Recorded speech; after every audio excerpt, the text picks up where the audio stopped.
All right, so check this out. This is a program that I'm using called Crypto Ping, and what it does is it generates signals based on price movement for various coins out on different exchanges.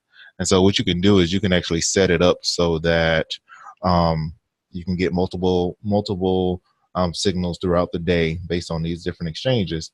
And basically, what I do is I filter based on volume, and my volume change in Bitcoin. So, like if a particular, I'm about to say stock, if a particular token goes up, like if the volume increases by 4 Bitcoin, just all of a sudden, 4 to 20 Bitcoin, all of a sudden, I want it to send me a trigger. And what it does two things. One, it sends you a signal. You can actually sit here on this page and see the signals as they show up in real time, but that's not very efficient. What I like to use Telegram group, and what it does in Telegram group, it will ping me if a particular signal, if a particular token shows up. And so, like you can see right here, this particular token CANN shows up on Bittrex, and its volume increased by 6.78 Bitcoin within with just a few minutes ago. And so usually what I'm finding is that anytime there's a huge volume increase, typically there's like maybe like a run up on the token price. So anyway, if you go back to Crypto Ping, what it'll actually show you is the change in price, or the max change in price, over the first hour, 6 hours, and 24 hours. And so you can see, well, you can't really do 24 hours here because this just happened. But say for instance, we go back in time to say here, trig. So the first hour, the price increased 1.9, then 1.2, 1.2. Actually, that's not a really good example. Let me do some filtering real quick, because I'm finding the best ones show up on the Bittrex exchange. And so let's look at the same thing here. So for instance, UKG, within the first hour after the signal, the price increased 7.6%. And then within the first 6 hours, it increased 13.26%. And it looks like that was the max price change within the 24-hour period was this. If you want to look at maybe, say, some of these other tokens as well, max price 4.6%, then dropped to 6.9, and then to 8.6. So you can see that there's basically a lot of different run-ups that happen. So I show you all of this is because like you see here, 1%, and then within 6 hours it jumped to 24%. Same here, 5%, then it dropped to 27%, then it jumped to 38%. And so these are the kind of ones, these are the tokens that I'm looking for. But one of the things I'm noticing is this. So let me see, this happened 1800 hours. I think this is all in UTC time. So watch this. If I look at this particular stock, yeah. So this little point here is when everything happened. But what I'm noticing is that once it has a run up, then typically there's a little drop, and then the run up continues this way. So what I've been experimenting with is, say for instance, let's see, this happened here. Let's see if I can bring up the same coin on. So if this happened at what time? I think this is all in the same time frame, UTC time. So say 1800 hours. Is this 1800? Which doesn't look the same. 1 second.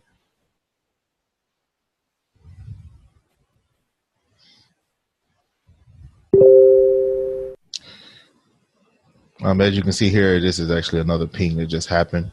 But typically what I do is I try to cross-reference anytime there's a ping. Actually, this will make it a whole lot easier. So AUR. I could just search for it back here in the Telegram group.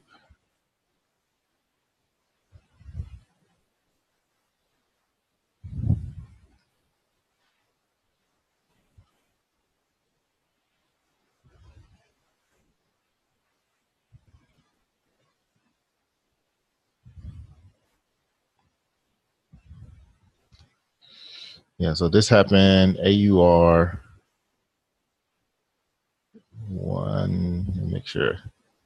AUR on 30th.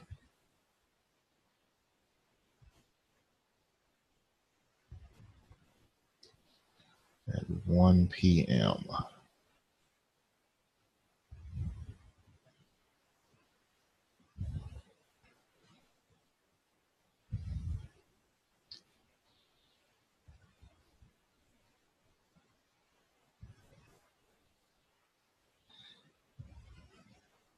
So 1 p.m. would be about here. So this is when this ping actually happened. So I think it was just keying off these volume numbers here. So what I'm finding is this. So what I do is use something called a Fibonacci tool, and what I'll do is draw from the bottom support up to the particular run up. So from here to, like, I won't necessarily take the signal because sometimes it's still going up, but once it goes down, I draw my Fibonacci's from the support or the original support line all the way up to resistance, and then as soon as this thing starts turning back down, I will draw the support there. I would draw in the Fibonacci there. And what I'm finding is that typically it retraces down to maybe like the 50% mark. Now in this case, it only retraced down to the 38.2. But what I'm finding is that once it retraces down either to the 38.2 or to the 50% mark, that's when you buy, and that's when you get the biggest bang for your buck. So then I just run it up. I just allow it to appreciate up until I decide to sell. So that's basically my methodology. If you actually have some other examples where this is actually the same things actually happen. So here was a signal. I think the signal started around maybe around these 2 points, but the price drop didn't happen until maybe a few hours later. But so what I did is I waited for the price drop to happen and drew my fib levels. And then what I noticed is that for a lot of these, if I actually take a buy around a 50% Fibonacci level right here, I can ride that buy all the way back up to the 0% point. Usually I'm only taking a small percentage profit. I was really only shooting for 5%, but it looks like I can get a lot more in doing this. So this is just one little area here. There's another example where the signal happened somewhere in this area, ran all the way up, and then it started to go down. And so at that point, I knew that this was my resistance point. So I drew from support to resistance. If you look at the 50% level, if you set your buy around the 50%, you could see that you could take profits all the way up to this point here. Let me give you another example. Same here, 50% levels here. I got the signal somewhere in this area where the main run-up was. So I went from support to resistance. Then at that point, wait for the 50% level, and then ride it up for, again, I was looking for a 5% gain, which is not a lot. But what I'm finding is that you can get a lot more than 5% in using this method. Here's another example. Here from, where was my original support? I set my support here. So from support to resistance, 50%. Now you can see that it actually blew through my 50%, and bounced off of this original support level.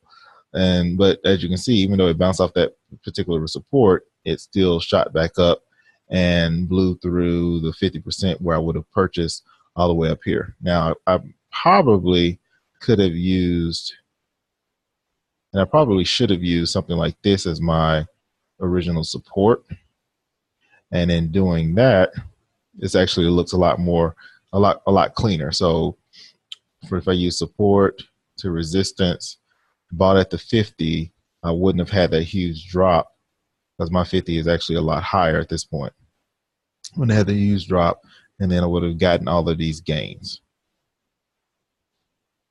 And here again is another example. Support seemed to be around this area where price hung out the most. I got a signal somewhere in this area. I think maybe here, either here or here, where the volume increased. So from support to the top resistance, where then price started to retrace. At that point, I knew I should, draw my support there. Take a buy at this 50% level. Here you can see that it stayed below the 50% level for a while, but then shot up, and you could have taken profit somewhere in this area. So whatever percentage gains you want. And finally, there's a situation where it did not go all the way back to the 50%. It only hit the 38.2. I probably wouldn't have taken this trade. Actually, I didn't even take this trade, but because I would have waited, since most of them seem to fall back to the 50% level. But in any case, you have support down here, not a lot of happening. So support, you're getting a signal for the run up, ran all the way up to here. And then I would have waited for the retrace down to the 50. It did not, but you can see still you had an appreciation outside of this zone. So I say all of this. I know there was kind of a lot to go through, but that's pretty much my methodology. Again, just using this tool called Crypto Ping, where basically just sends you a message anytime a token gets out of a run up out of a certain range, whether it be volume, whether it be, let's see, what do I have? Volume change in BTC, volume change in percentage, or price change. I typically, again, I'm shooting for between 4 to 20 Bitcoin in volume change. And I'm also, to be honest, focused mainly on the Bittrex, exchange, and just looking at these numbers and just going from there. Let's see, can I find? Oh yeah, so I don't want to make this too long, but I just wanted to give you an idea of what I'm seeing. So playing around with some numbers, getting a little optimistic here. So I'm like, if I can just make, say, 4% a day, and say I started with like an initial purchase of, just say $3,000, just starting with this. And I'm reinvesting all the profits toward each new trade. And I'm not working on the weekends. So if we were to do that,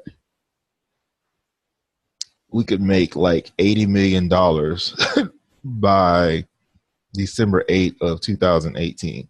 That's just by getting 4% profit per day. And so off of a $3,000, where was it?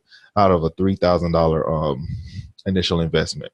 Now, I know that there'll probably be some losses here and there, but if you just look at this, so starting January 1, you would make $120.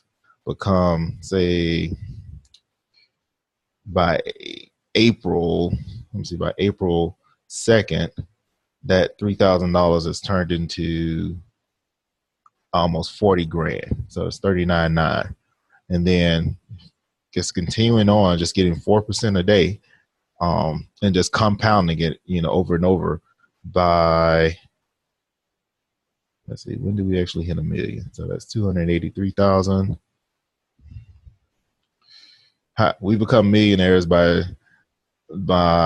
July 26th. I think that was pretty cool. Now, mind you, this is this is barring anything going wrong, and that we can actually find trades that we can fill this much volume. Because I'm sure what's going to happen is that um, as we get more and we try to fill trades with like this amount of like, what is this, 140, no, what is this, 14,000, that may not be an issue. But as we get, like, if we try to put a whole bunch of money into a particular coin that doesn't have the volatility or the volume, then we may have problems getting the fill. But in any case, this is kind of wishful motivation right here. Just using this compound daily tool to see if we're able to pull off again 4% a day on our trading account. This is what we could look forward to. So anyway, just thought I'd make that quick video, and let me know what you think.